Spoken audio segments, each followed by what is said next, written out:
Hello, welcome to Lalitha's lovely kitchen. நாம் இன்னைக்கு பண்ண போகிறது இந்த ரெசிபி ரொம்ப easy but very tasty.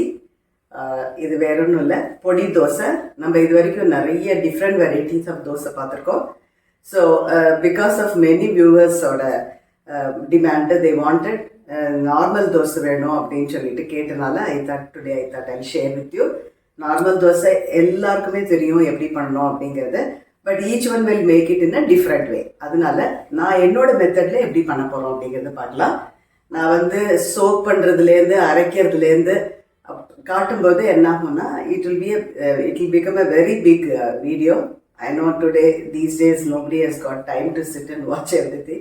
So I thought first I will just tell you the measurement, how I grind it. அப்புறமா தோசை எப்படி வருது அப்படிங்கிறத காட்ட போறேன். இந்த கிளாஸுக்கு நான் 3 கிளாஸ் பச்சரிசி ரா ரைஸ் எடுத்துட்டேன். எனி டைப் ஆஃப் ரைஸ் நான் எடுத்துனது இந்த தோசை ரைஸ்ன்னு கிடைக்குமே அதுதான் எடுத்துட்டேன். நீங்கள் எது வேணால் எடுத்துக்கலாம். 3 டம்ளர் பச்சரிசி, அதுக்கு 1 டம்ளர் உளுந்து. இப்போ உளுந்து கூட கொஞ்சோண்டு ஒரே 1 teaspoon, not tablespoon, 1 teaspoon மெந்தியம் போட்டுட்டேன். அரிசி கூட என்னோட கைப்பிடிக்கு 1 கைப்பிடி அவல். இதை வந்து ஒட்டுக்க நினைக்கக்கூடாது. அவலை வந்து நம்ம அரைக்க போடுறதுக்கு முன்னாடி ஒரு 1/2 hour முன்னாடி போட்ட போகிறேன், ஏன்னா அது சீக்கிரமாக ஊறிடும்.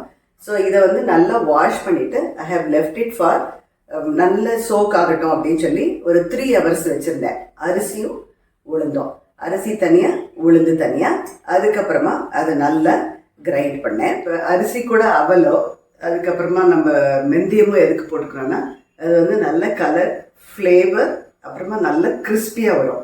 But some people will add little கடலைப்பருப்பு. பட் நான் இன்னைக்கு வந்து இதுக்கு ஆட் பண்ணல. நான் நார்மலாக கடலைப்பருப்பு எதுக்கு ஆட் பண்ணுவேன்னா, நான் உங்களுக்கு மசால் தோசை காமிச்சு கொடுத்தேன் இல்லையா, அதுக்கு நான் கடலைப்பருப்பு ஆட் பண்ணுவேன். இந்த மாதிரி நார்மல் தோசைக்கு வெறும் மெந்தியம் தான். அதுக்கப்புறமா கொஞ்சம் ஒரு பிடி அவல் அரைக்கிறதுக்கு 1/2 hour முன்னாடி சோக் பண்ணிவிட்டு 2ஐயும் தனித்தனியாக அரைச்சி நான் வந்து மிக்ஸ் பண்ணும்போது அதுக்கு தேவையான உப்பையும் போட்டு மிக்ஸ் பண்ணி வச்சுட்டேன். ஸோ இங்கே பாருங்க, இது வச்சுட்டு ஒரு அட்லீஸ்ட் 5-6 hours ஃபர்மெண்ட் ஆனோம். If it is a summer, if it is a winter இல்லை ரெய்னி டேஸ்னா 8 hours ஃபர்மெண்ட் ஆனோம். பாருங்க எவ்வளோ நல்லா ஃபர்மெண்ட் ஆகி வந்திருக்கு. ஸோ இந்த ஃபர்மெண்ட் ஆகி வந்த மாவில் இப்போ கொஞ்சமாக நம்ம எடுத்துட்டு இது எப்படி பண்ணுறது அப்படிங்கிறத பார்க்கலாம். ஸோ இந்த கன்சிஸ்டன்சி பாருங்க எவ்வளோ நல்லா புஃபியாகவும் இருக்குது. ஸோ இந்த மாதிரி இதில் வந்து நம்ம தோசை பண்ணும்போது ரொம்பவே சூப்பராக இருக்கும். ஸோ நான் இப்போ தவாவை ஆன் பண்ணிக்கிறேன். அதுக்கப்புறம் இந்த தோசையை எப்படி பண்ணுறதுன்னு பார்க்கலாம். இதை வந்து ஒரு சின்ன பாத்திரத்தில் எவ்வளோ வேணுமோ அதை எடுத்துட்டு அதுக்கு வந்து if at all you want little bit தண்ணி வேணால் மிக்ஸ் பண்ணிக்கலாம் போட்டுட்டு, இல்லைன்னா அப்படியே நம்ம ஸ்டார்ட் பண்ணலாம் வாக்கிறதுக்கு. இந்த கன்சிஸ்டன்சி பார்த்துக்கோங்க. நம்ம அரிசி அரைக்கும் போது it need not have to be ரொம்ப சாஃப்டாக இருக்க வேண்டாம். கொஞ்சம் லிட்டில் பெட் கோர்ஸாக இருந்தால் little bit, not so much. இந்த மாதிரி தோசை மாவு ரொம்பவே நல்லா வரும். இந்த மாதிரி ஒரு கன்சிஸ்டன்சியில் இருக்கும்போது தான் உங்களுக்கு நல்ல கிறிஸ்பி தோசை வரும். இதை எப்படி பண்ணுறதுங்கிறத பார்க்கலாம். தோசை தவாவை ஆன் பண்ணி வச்சுட்டுருக்கேன். இதுக்கு கொஞ்சோண்டு நல்லெண்ணெய் போட்டு நான் எப்போது சொல்கிற மாதிரி ஒரு வாட்டி தேய்ச்சிட்டோன்னா தோசை நல்லா வரும் நம்மளுக்கு. ஸோ இது கண்டிப்பாக ரெடி ஆகிடும். ஸோ நான் வந்து இந்த பாத்திரத்தில் கொஞ்சமாக எடுத்து வச்சுருக்கேன். அதில் வந்து ஒரு லிட்டில் பெட் தண்ணி ஆட் பண்ணிட்டேன். ஏன்னா ரொம்ப கெட்டியாக இருந்தால் கொஞ்சம் சாஃப்ட்னஸ் ஆகிடுமோன்னு சொல்லிட்டு.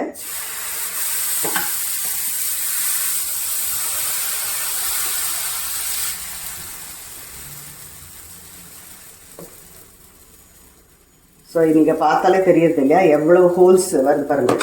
த more the holes the taste will be very good இல்லையா. நல்லா ஃபர்மெண்ட் ஆனாலுடைய இது இந்த மாதிரி வராது. ஸோ நான் இதுக்கு தேவையான ஆயில் போடுறேன்.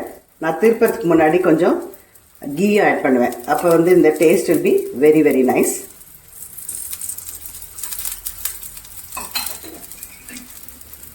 ஸோ இது கொஞ்சம் இந்த மாதிரி பஃபியாக இருக்குது பார்த்தலாம், எவ்வளோ ஹோல்ஸ் வந்திருக்கு. ஸோ ரொம்ப டேஸ்டியாக வரும், நல்லா கிறிஸ்பியாகவும் வரும்.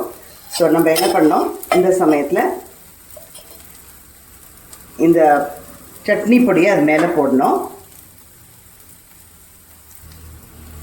இந்த சட்னி பொடி வந்து எப்படி பண்ணணும் அப்படிங்கிறது ஆல்ரெடி நான் ஒரு வீடியோ போட்டிருக்கேன். அதனால அதை வந்து உங்களுக்கு நான் டிஸ்கிரிப்ஷன் பாக்ஸில் கொடுக்குறேன்.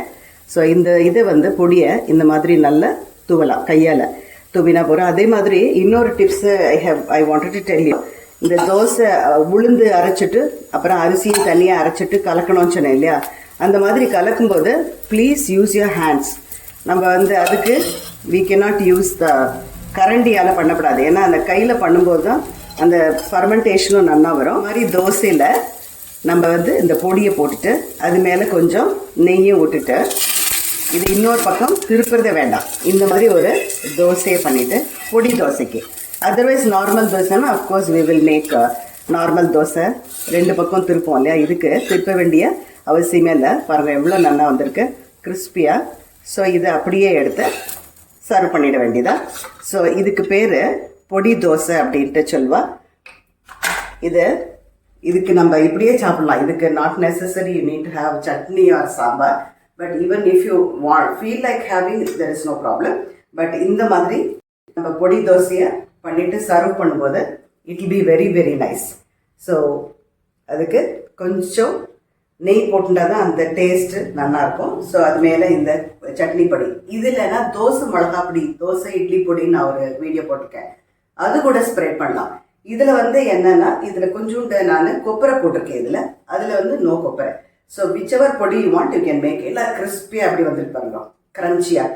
ஸோ இந்த மாதிரி தோசை மாவு பண்ணிட்டு we can make it for dinner or maybe breakfast. If at all you want, you can also keep some tenga chutney, illana red chutney, or maybe you can also make tomato chutney. That will go really really well with this. I hope you like this recipe. I will meet you in the next lovely video. Please try it and enjoy it. Bye bye.